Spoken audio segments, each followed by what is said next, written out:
Assalamualaikum warahmatullahi wabarakatuh. Kami dari kelompok 4 yang terdiri dari Afidatin Nadifah, kemudian saya sendiri Jihanti, kemudian teman saya yaitu Ubedillah An-Ansori, dan kami akan membahas mengenai manajemen pendidik dan tenaga kependidikan. Pengertian pendidik dan tenaga kependidikan. Pendidik adalah tenaga kependidikan yang berkualifikasi sebagai guru, dosen, konselor, pamong belajar, widya suara, tutor, instruktor, fasilitator, dan sebutan lain yang sesuai dengan kekhususannya. Kemudian, tenaga kependidikan adalah anggota masyarakat yang mengabdikan diri dan diangkat untuk menunjang pelaksanaan pendidikan. Nah, sekarang jenis-jenis tenaga kependidikan yaitu tenaga struktural, tenaga fungsional, tenaga teknis kependidikan. Pengadaan tenaga kependidikan, penyusunan rencana personalis yang baik dan tepat memerlukan informasi yang lengkap dan jelas tentang pekerjaan atau tugas yang harus dilakukan dalam organisasi. Karena itu, sebelum menyusun rencana perlu dilakukan analisis pekerjaan dan analisis jabatan. Pengadaan tenaga kependidikan pegawai merupakan kegiatan memenuhi kebutuhan pegawai pada suatu lembaga baik jumlah maupun kualitas. Pengangkatan pendidik dan tenaga kependidikan. Pegawai negeri sipil diangkat untuk pertama kali dalam jabatan guru memenuhi syarat sebagai berikut. Yang pertama yaitu berijazah paling rendah S1 atau diploma atau bersertifikat pendidik.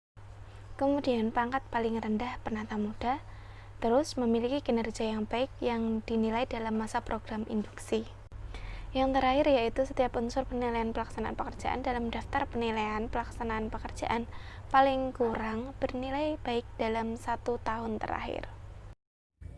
Selanjutnya yaitu pengangkatan PNS dari jabatan lain ke dalam jabatan guru dapat dipertimbangkan dengan ketentuan sebagai berikut. Yang pertama, memenuhi syarat-syarat yang ditetapkan di peraturan perundang-undangan. Yang kedua, memiliki pengalaman sebagai guru paling singkat 2 tahun. Yang ketiga, usia paling tinggi 50 tahun. Pengangkatan PNS dalam jabatan fungsional guru dilaksanakan sesuai formasi jabatan fungsional guru dengan ketentuan sebagai berikut. Pengangkatan PNS pusat dalam jabatan fungsional guru dilaksanakan sesuai formasi jabatan fungsional guru yang ditetapkan oleh Menteri yang bertanggung jawab di bidang pendayagunaan aparatur negara setelah mendapat pertimbangan Kepala Bidang Kepegawaian Negara. Pengangkatan PNS daerah dalam jabatan fungsional guru dilaksanakan sesuai formasi jabatan fungsional. Guru ditetapkan oleh kepala daerah masing-masing setelah mendapatkan persetujuan tertulis Menteri yang bertanggung jawab di bidang pendayagunaan aparatur negara dan setelah mendapatkan pertimbangan Kepala Badan Kepegawaian Negara. Selanjutnya, penempatan pendidik dan tenaga kependidikan. Penempatan guru dengan otonomi daerah tentunya menjadi wewenang daerah, disesuaikan dengan kebutuhan nyata dari tiap daerah itu. Dengan pola kedaerahan itu justru akan timbul kecenderungan pada setiap daerah membuat LPTK sendiri. Oleh karena itu, koordinasi dan kerjasama antar daerah untuk mengatasi kebutuhan tenaga guru ini perlu diadakan melalui lembaga dan instansi yang jelas, sehingga tiap daerah dapat berhubungan dengan lembaga dan instansi itu dengan jelas dan mudah. Selanjutnya, pembinaan dan pengembangan pendidik dan tenaga kependidikan.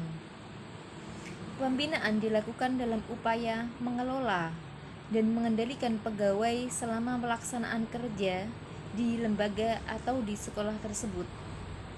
Pembinaan dan pengembangan profesi guru meliputi kompetensi pedagogik, kompetensi kepribadian, kompetensi sosial, dan kompetensi profesional. Yang dimaksud dengan pengembangan development adalah suatu investasi yang berorientasi ke masa depan dalam diri pendidik dan tenaga kependidikan. Pengembangan didasarkan pada kenyataan bahwa seseorang pendidik dan tenaga kependidikan akan membutuhkan serangkaian pengetahuan, keahlian, dan kemampuan yang berkembang supaya bekerja dengan baik dan sukses. Yang selanjutnya yaitu pemberhentian pendidik dan tenaga pendidikan. Pemberhentian dan pemensionan merupakan konsep yang hampir bersamaan, yaitu sama-sama terjadi pemutusan kerja.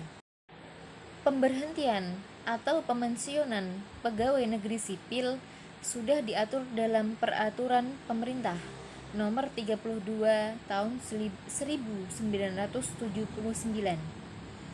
Pemensiunan PNS maksudnya adalah berakhirnya status seseorang dari status PNS karena dengan alasan-alasan yang tertentu.